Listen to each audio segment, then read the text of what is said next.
नमस्कार.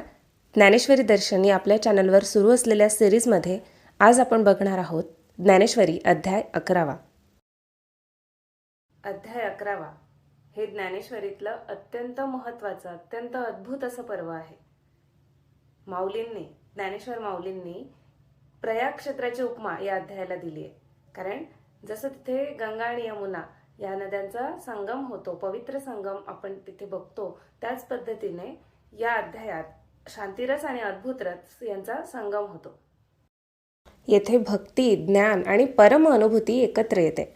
समर्थ श्री निवृत्तीनाथांना वंदन करून ज्ञानेश्वर माऊली पुढे सांगायला सुरुवात करतात.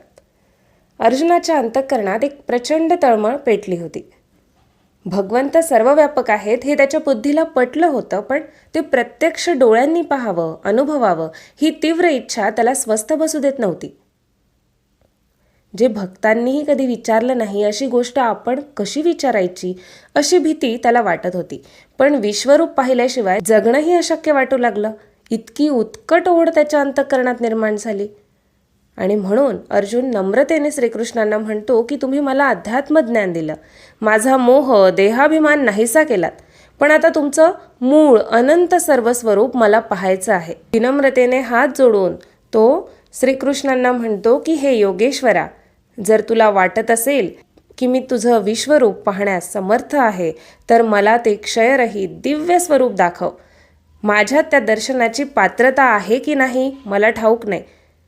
आणि अशा रीतीने अर्जुनाने त्यांना प्रार्थना केली. आणि अर्जुनाची ही प्रार्थना ही फक्त जिज्ञासा नव्हती, तर त्याची भक्ती, नम्रता आणि आत्मपरीक्षणाने परिपूर्ण अशी ती प्रार्थना होती. श्रीकृष्ण तर काय, अर्जुनाला, आपल्या प्रिय भक्ताला विश्वरूप दाखवण्यासाठी तयारच होते. खरं तर ज्ञानेश्वर माऊली म्हणतात की या प्रसंगी संपूर्ण परब्रह्माचा अनुभव घेण्याचं अद्वितीय भाग्य अर्जुनाच्या दृष्टीला लाभलं. बघा, श्रीकृष्ण आपल्या भक्तांचे लाड कसे पुरवतात. अर्जुन रागवला तर कृष्ण शांतपणे सहन करतात. तो रुसला तर प्रेमाने त्याला समजावतात. तो जगदीश्वर, तो परमेश्वर अर्जुनाच्या इतका स्वाधीन झालाय आणि हीच तर खरी भक्तीची कमाल आहे. संजय धृतराष्ट्राला म्हणतोय की राजा, यात आश्चर्य काहीच नाहीये. ज्याचा स्वीकार श्रीकृष्ण करतात त्याचं भाग्य हे असंच उजळतं. आणि आता यानंतर भगवान अर्जुनाला म्हणतात की अर्जुना, ज्या दृष्टीने तू माझं हे विश्वरूप पाहू शकशील ती दिव्य दृष्टी मी तुला देतो. आणि हे शब्द त्यांच्या मुखातून बाहेर पडताच अज्ञानाचा अंधकार क्षणात नाहीसा होऊ लागला. ती अक्षरं केवळ शब्द नव्हती, तर ब्रह्मसाम्राज्य उजळवणाऱ्या ज्ञानज्योती होत्या.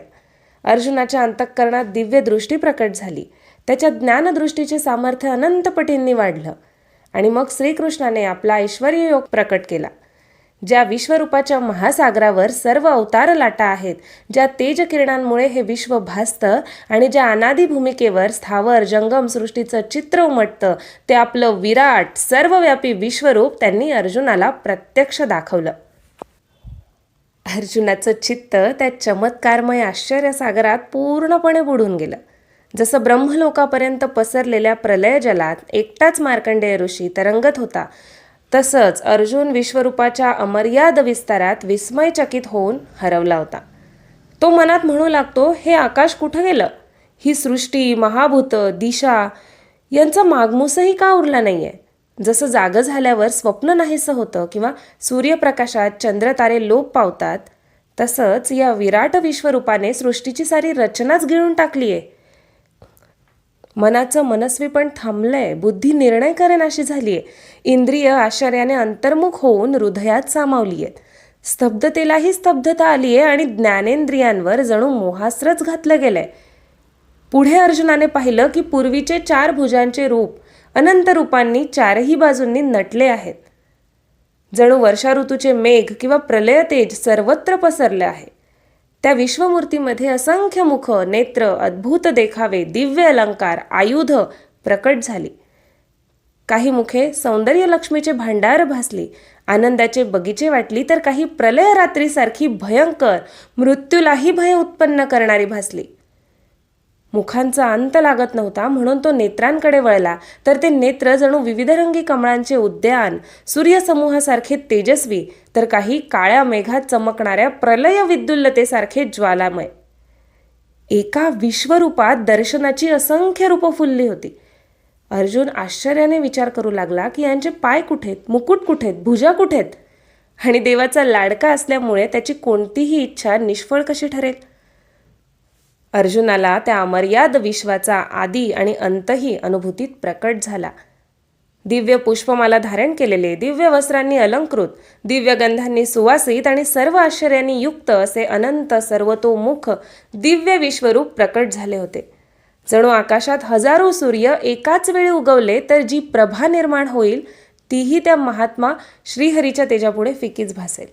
त्या दिव्य देहात देव, पितर, मनुष्य, स्थावर जंगम सृष्टी असे असंख्य भिन्न भिन्न रूप विभक्त झालेले सर्व जग एका ठिकाणी एकवटलेले अर्जुनाने पाहिले. जसं महासागरात असंख्य बुडबुडे वेगवेगळे दिसतात, किंवा आकाशात ढगांच्या आकारात गंधर्वनगरी भासते, किंवा मेरू पर्वतावर सूक्ष्म परमाणू पसरलेले असावेत, तसं हे संपूर्ण विश्व त्या देवाधिदेवाच्या विराट देहात सामावलेलं दिसत होतं. अंतःकरण त्या विश्वरूपात पूर्णपणे विरघळून गेलं. आश्चर्याने थरथर कापणारा, रोमांचित झालेला अर्जुन मस्तक टेकवून हात जोडून श्रीकृष्णांना म्हणू लागला की हे देवा, तुझ्या देहात तर सर्व देव समुदाय, स्थावर जंगम भूतविशेषांचे समुदाय, ब्रह्मा, विष्णू, महेश, सर्व ऋषी, दिव्य नाग मला स्पष्ट दिसतायत. प्रभो, तुझा जय जयकार असो. मी सामान्य असूनही हे विश्वरूप पाहण्याचं सामर्थ्य तू मला दिलंस. ही तुझी अद्भुत कृपा आहे. तू या सर्व सृष्टीचा आश्रय आहे. हे प्रत्यक्ष अनुभवल्यावर माझं मन समाधानाने भरून गेलंय. श्रीकृष्णाला अर्जुन पुढे म्हणतो की जसं मंदार पर्वताच्या आश्रयाने विविध अरण्ये वसलेली असतात, तसं तुझ्या देहावर अनंत लोक मला दिसतायत. जसं आकाशाच्या विस्तीर्ण पोकळीत महासागरांचे समूह सामावतात, किंवा एका विशाल वृक्षावर असंख्य पक्ष्यांची घरटी असतात, तसं तुझ्या विश्वरूपात देवसमुदायांसह स्वर्ग मला दिसतोय. पंचमहाभूतांच्या असंख्य रचना, विविध भूतसृष्टीतील प्राणी, सत्यलोक, ब्रह्मदेव, कैलास, पार्वतीसह शंकर, हे सर्व तुझ्याच एका अंशात मला प्रकट झालेलं दिसतंय. कश्यपादी ऋषींचे समुदाय, विविध लोकातील प्राणी, आणि हे सारं जणू एका भव्य चित्रासारखं तुझ्यात रेखाटलंय. ही तुझी अलौकिक, गंभीर, अगाध लीला मी अनुभवतोय. आणि विस्मयाने तो पुढे म्हणतो की हे विश्वेश्वरा, मी तुला अनेक हात, अनेक उदर, मुखे, नेत्र असलेला, सर्वत्र व्यापलेला, अंतरहित विश्वरूप म्हणून पाहतोय. पण तुझा आरंभ कुठे आहे, मध्य कुठे आहे आणि अंत कुठे आहे? मला काहीच दिसत नाहीये. तू अनादी, अनंत, अपरिमित आहेस. अशी ही तुझी महिमा माझ्या अनुभवात भरून राहिली आहे. मुकुट धारण केलेला, गदा आणि सुदर्शन चक्र हातात घेतलेला, तेजाचा अक्षय साठाच जणू मूर्त झालाय असा तू मला दिसतोयस. तुझ्या त्या दिव्य देहातून निघणारं तेज इतकं प्रखर आहे, इतकं सर्वव्यापी आहे की एकटक तुझ्याकडे पाहणंही अशक्य व्हावं रे. जणू प्रज्वलित अग्नी आणि प्रखर सूर्य यांची प्रभा एकवटून चारही दिशांना पसरलीये अशी तुझी कांती सगळीकडे झळकत आहे. तू अनंत आहेस, अमर्याद आहेस, आणि त्या तेजोमय ऐश्वर्यात संपूर्ण विश्व हरवून गेलंय. मला हे स्पष्ट दिसतंय. अर्जुन त्या दिव्य अनुभूतीत पुढे म्हणतो की हे प्रभो, वेद ज्याला जाणण्यास सांगतात ते अविनाशी ब्रह्म तू आहेस. या संपूर्ण विश्वाचा अंतिम आश्रय, शाश्वत धर्माचा रक्षक, सनातन पुरुष तू आहेस. तू परब्रह्म आहेस, धर्माचा जिव्हाळा आहेस, नित्य नवा आणि स्वतःच सिद्ध असा आहेस रे. प्रकृतीच्या 36 तत्वांहूनही निराळा, अलौकिक असा 37वा पुरुष तू आहेस असं मला निश्चित जाणवतंय. तुला आदी नाहीये, मध्य नाहीये, अंत नाहीये. तुझ्या पराक्रमाला मर्यादा नाहीये. तुझे बाहू अनंत आहेत. चंद्र आणि सूर्य तुझी नेत्र आहेत. प्रज्वलित अग्नी तुझं मुख आहे. त्या तेजस्वी प्रभेने तू जणू त्रिभुवनाला व्यापून टाकलंयस.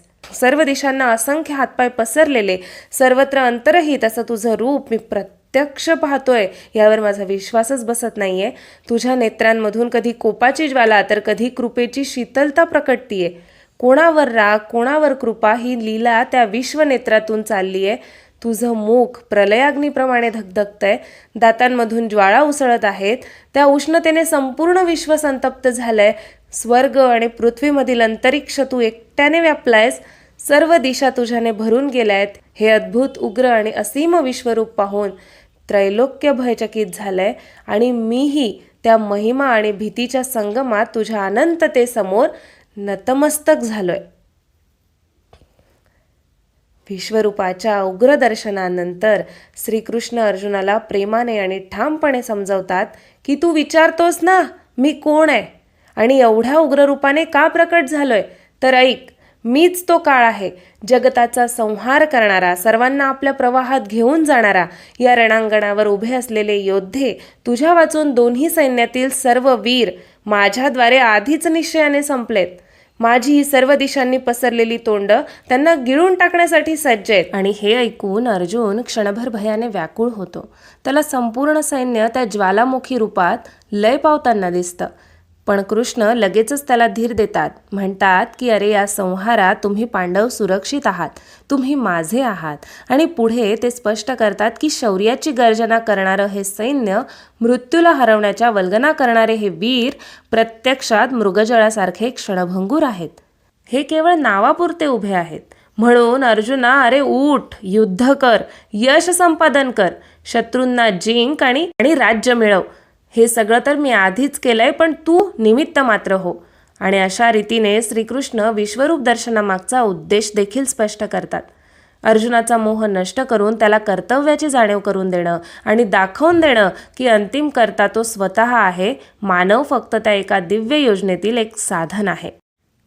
आणि अशा रीतीने आजच्या या विश्वरूप दर्शनाच्या अध्यायाचा शेवट करताना एक गोष्ट मनात ठसते की अर्जुनाने जे पाहिलं ते फक्त विराट रूप नव्हतं, तर स्वतःच्या अज्ञानाचा नाश होताना अनुभवलेला सत्याचा तो प्रकाश होता.